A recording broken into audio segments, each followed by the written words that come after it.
Oi gente, bom dia, eu sou o Vitor e eu tô aqui para explicar para vocês, né, o básico dos efeitos da variação de temperatura nas deformações de uma estrutura isostática, né? Então, bom, por exemplo, como vocês devem imaginar, a variação de temperatura também causa uma variação nos esforços internos e externos de uma estrutura. Por que isso acontece? Bom, imagina que você tem uma barra sem carregamento mesmo e você aplica um aumento de temperatura. Essa barra vai querer expandir, vai ter alguma coisa segurando ela. Pode ser uma viga engastada, engastada no caso, né?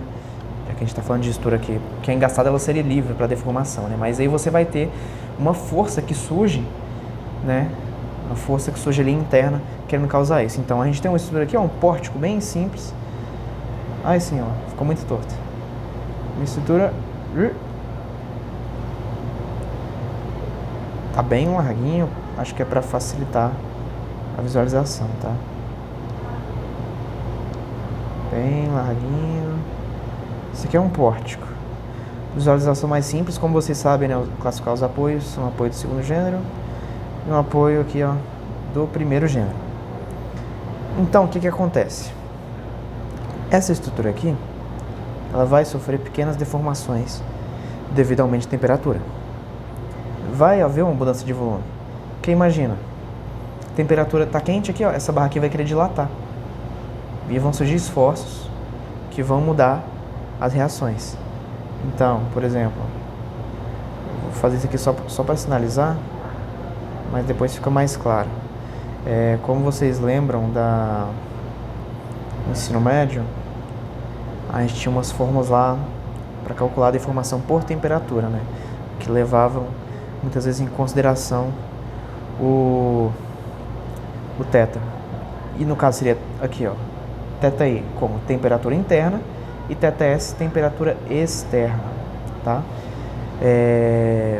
Não exatamente, acho que eu uso I de inferior e S de superior no caso, mas a ideia é exatamente a mesma, né? Porque às vezes você tem uma barra, essa barra aqui, por exemplo, né, esse pilarzinho, parte interna, parte externa. Aí, interna a gente usa inferior e essa superior, mas... Enfim, no final, só para vocês não se confundirem, né? Então, como eu falei, a gente vai ter um Δθ, que é uma variação térmica, certo? Vou colocar aqui, ó, variação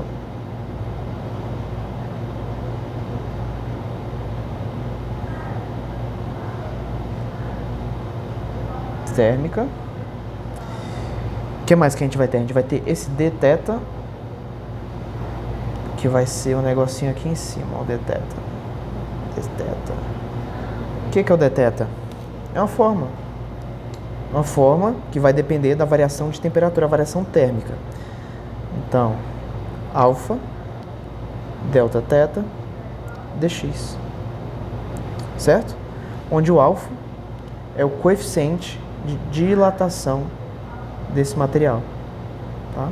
E Δθ é a diferença de temperatura entre as superfícies.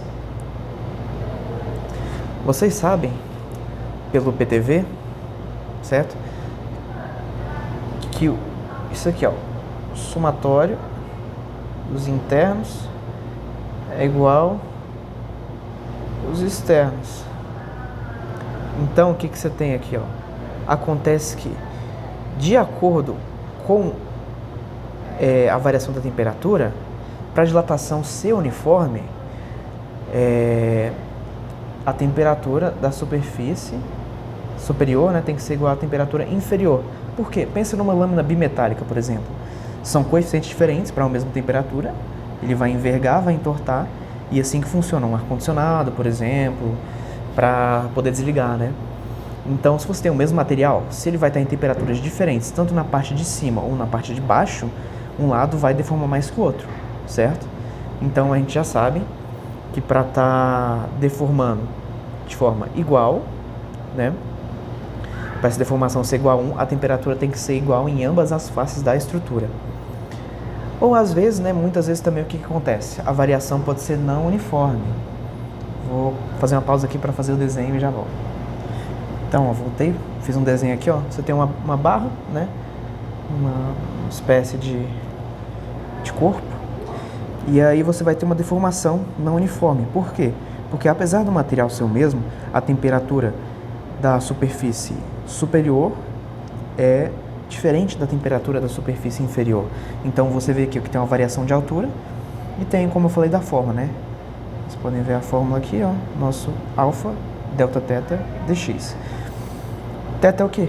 É a variação de temperatura. Então alfa com delta, teta superior, faltou um dx aqui, e o alfa com delta, teta inferior, dx.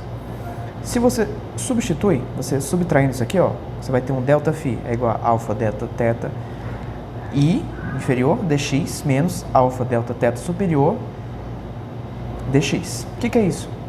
É esse comprimento aqui, ó. É essa diferença entre os dois. Essa diferença aqui, ó. Esse valorzinho. Delta φ. Beleza. Aí você tem esse delta φ, você vai simplificar isso. Como que você vai simplificar? Eles estão na função da altura. E os dois têm o alfa, né? Então você isola o alfa e divide pela altura para achar aqui. E, bom, enfim. Depois que você jogar aqui, ó, você vai ver. Eu jogo delta. Porra, o que eu tô falando? Bom, então, fiz um esquema aqui bem rápido, né? Bem simples, só para exemplificar. Você tem uma barra, um corpo de prova, né? E ele está deformando de forma diferente em cima e embaixo, nas duas superfícies. Por quê? O material é o mesmo, logo, as diferenças de temperatura são diferentes entre si, né? Então, eu fiz uma dedução aqui bem simples, mas o que acontece? Se você fazer as substituições, você vai chegar aqui no final, nessa coisinha aqui, ó, nesse monstrinho, esse integral. E o que é importante? Esse n dx, a integral, né, do n dx é a área de diagrama virtual. Então, como vocês viram aí, a gente vai usar a área desses diagramas, a multiplicação dessas áreas no método das forças, e isso vai servir para achar os esforços finais, né, depois do sistema, dos hiperestáticos. E o que é interessante? Aqui a gente pode ver que o D é igual a deformação da carga, do carregamento em si da estrutura, mais a deformação causada pela temperatura. Então, a diferença de temperatura vai causar uma deformação que no final do sistema vai mudar as reações, como eu tinha falado antes, como a gente já tinha visto.